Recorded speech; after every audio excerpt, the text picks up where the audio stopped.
करते हैं सर। कल भी हमने इसका निंदा किया है।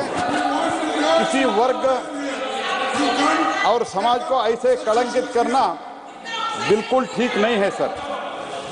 जहां तक मैं देख रहा हूं, सुना हूं, पढ़ा हूं और देखा हूं, 20 वर्ष से मैं इस पार्लियामेंट में हूं सर। एक पहली बार इस लेवल तक जा रहा है कि इसका हद ही नहीं है सर। ये तो मैं घोर निंदा करता हूं। ये बार बार संविधान पे पद पर जो है ऐसे लोगों को अपमानित कर रहे हैं। पहले तो 20 वर्ष तक प्रधानमंत्री जी को अपमानित किया क्योंकि वो गरीब फैमिली से आते हैं, ओबीसी के हैं, इसीलिए अपमानित करते ही गए सर। प्रधानमंत्री बनने के बाद भी अपमानित किया साहब। बाद में राष्ट्रपति को अपमानित किया सर। राष्ट्रपति को अपमानित किया। ये ट्राइबल वुमन है सर। और अभी आप जो किसान पुत्र है, पहली बार एक जाट समाज के किसान पुत्र इस लेवल पर आ गए सर, उपराष्ट्रपति तक पहुंच गए।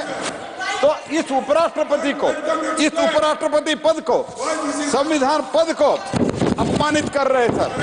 तो मैं स्पष्ट करना चाहता हूं सर, तो उपराष्ट्रपति का अपमान नहीं सहेगा हिंदुस्तान और संविधान का अपमान नहीं सहेगा हिंदुस्तान सर।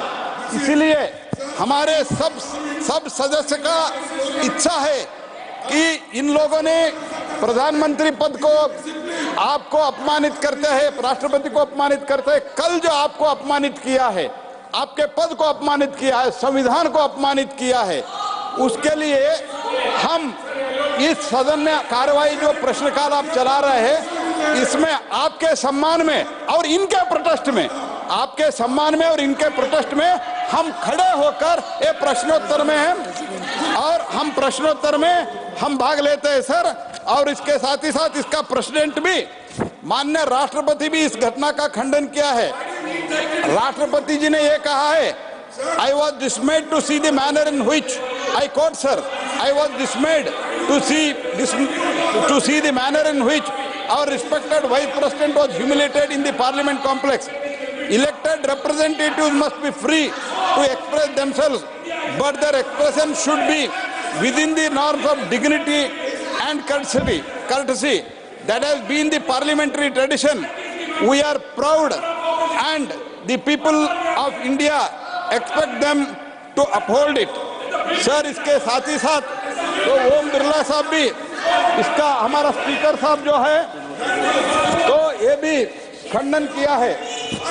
माननीय स्पीकर साहब ने कहा है, संसदीय परिसर में माननीय संसद के द्वारा उपराष्ट्रपति के संविधान पर का निराधार करने का और अपमानित करने वाले गंभीर दुर्व्यवहार के बारे में माननीय उपराष्ट्रपति और माननीय सभापति राज्यसभा को अपनी गहरी चिंताओं और पीड़ा अवगत कराया। यह अचंभित करने वाली बात है कि एक संसद ने इस निंदनीय कृत्य को वीडियोग्राफी के जारी प्रचारित करने का फैसला किया। गिरावट का यह एक नया स्तर है और लोकतंत्र में विश्वास करने वाले कोई भी व्यक्ति भी कभी भी इसकी सराहना नहीं करेगा। लोकसभा स्पीकर, देश के बहुत बड़े लोग विभिन्न सेक्टर में जो काम करते हैं, बड़े लोग इसका खंडन किया है सर। हम भी इसका घोर निंदा करते हैं sir.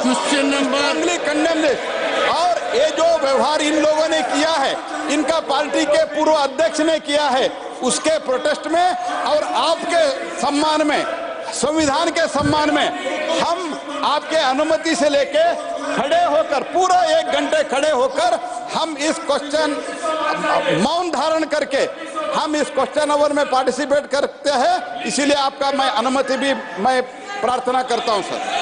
Question number 181 Shri Bhubaneswar कालिटा।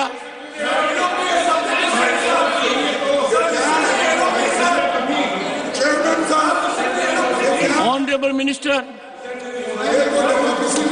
पे रखा गया है। Supplementary 1। Supplementary one, Mr. Kalita. Supplementary one, Mr. Kalita. Supplementary one. Sir, Shri Narendra Modi ji, India is going to become the global knowledge superpower.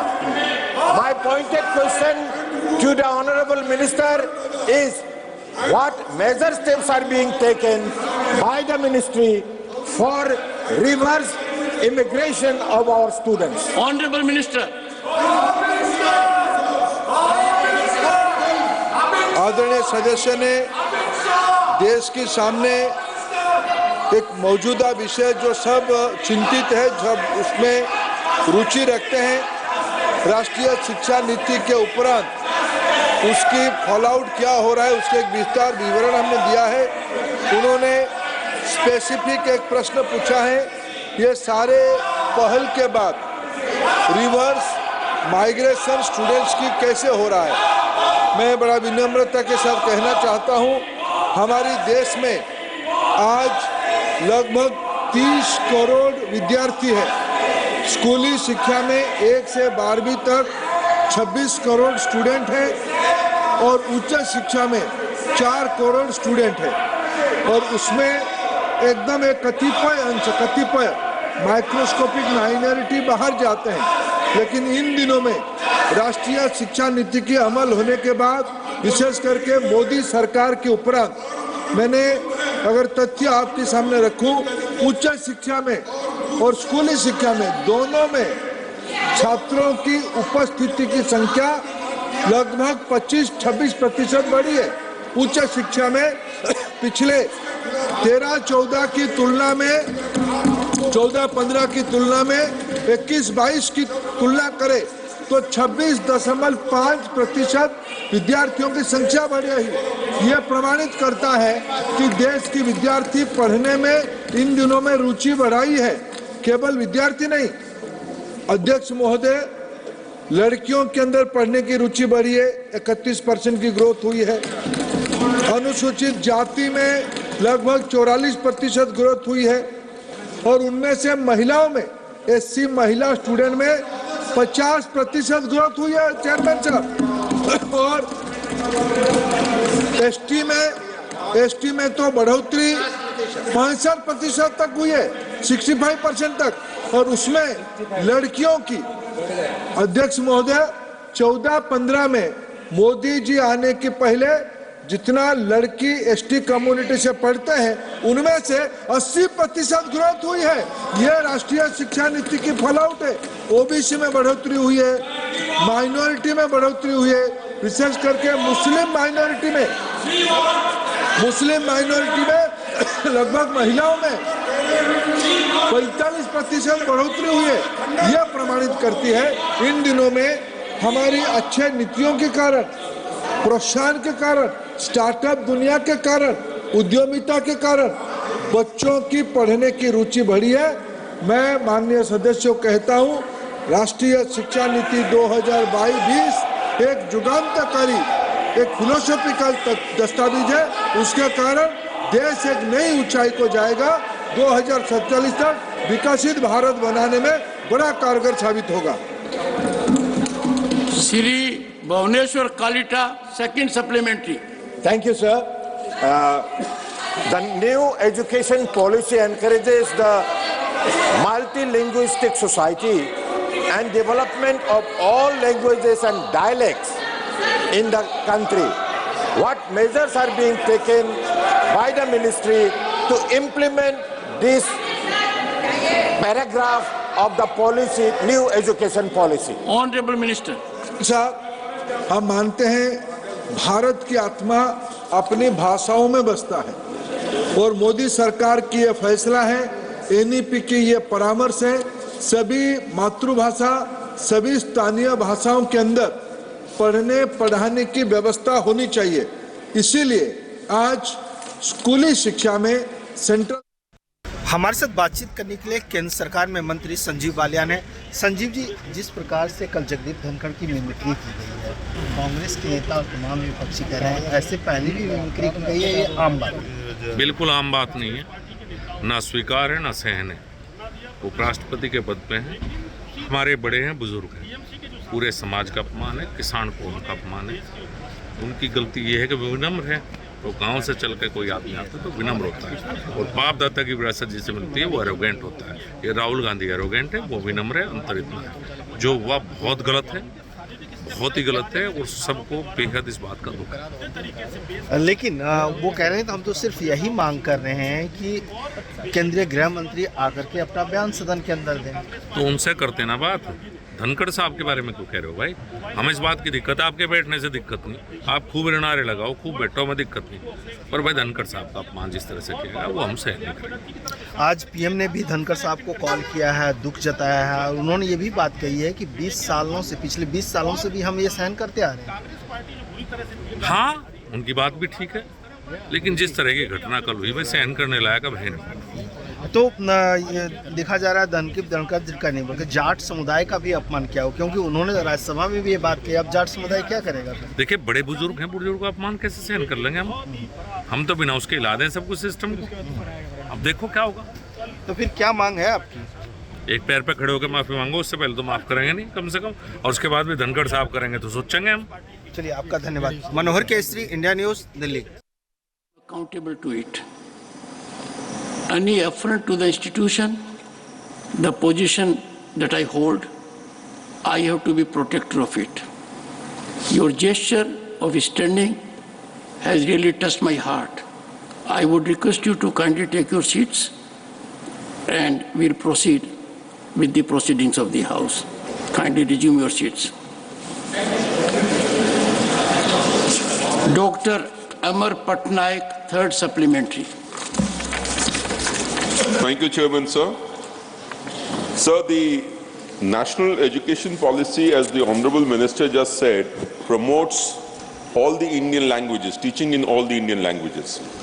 Considering that Odisha will require over 50,000 teachers in 15 languages, including English, to implement the 3-language formula as prescribed. Court में जब आप जाएंगे अध्यक्ष महोदय, तो वहाँ एक बड़ा अच्छा वाक्य है, यतो धर्मः ततो जयः। जहाँ धर्म है वहीं विजय। ये जो पार्लियामेंट है, ये पार्लियामेंट हमेशा जो सुदूर बैठा हुआ आदमी है, जो अंतिम व्यक्ति है, उसके लिए हम सभी सांसद यहाँ चर्चा करने के लिए आते हैं। और इसके लिए 2014 से जब से माननीय प्रधानमंत्री जी प्रधानमंत्री बने हैं, उनका एकमात्र लक्ष्य यही है कि किसी भी परिस्थिति में अंतिम व्यक्ति तक न्याय पहुंचे। कल काफ़ी इसके ऊपर चर्चा हुई सभापति महोदय। मैं आपको बताऊं कि अंग्रेजों ने 2 चीज़ें इस देश में दी। ये बड़ा विद्वान सदन है, सभी इसके जानकार हैं। जो रविशंकर प्रसाद जी ने जहां से समाप्त किया वहीं से शुरू करना चाहता हूं सर। इस देश में मैकाले ने 2 चीजें दी। एक, मैकाले ने एक ऐसी शिक्षा पद्धति दी जिसमें कि हमारे बच्चे किस तरह से चपरासी हो सकते हैं, किरानी हो सकते हैं, कैसे अंग्रेजों की गुलामी के लिए वो अक्षर लिखा पढ़ी कर सकते हैं। तो एक वो शिक्षा पद्धति दी, और एक ये 1860 का जो है इंडियन पेनल कोड, जिसको कि भारतीय न्याय संहिता हमने अभी नाम दिया है। और इसके ऊपर खूब चर्चा हुई। लेकिन माननीय प्रधानमंत्री जी ने जो 2 बड़े काम किए इस लोकसभा में 2019 से लेकर 2024 तक में, जो एक बड़ा काम हुआ कि उन्होंने दोनों चीज़ों को, गुलामी की जो 2 निशानी थी, जो मैकाले की शिक्षा पद्धति थी, वो नई शिक्षा पद्धति दी, और ये 1860 का जो इंडियन पेनल कोड था उसको खत्म करने का फैसला किया। For more such videos, subscribe to the NewsX YouTube channel, hit the bell icon.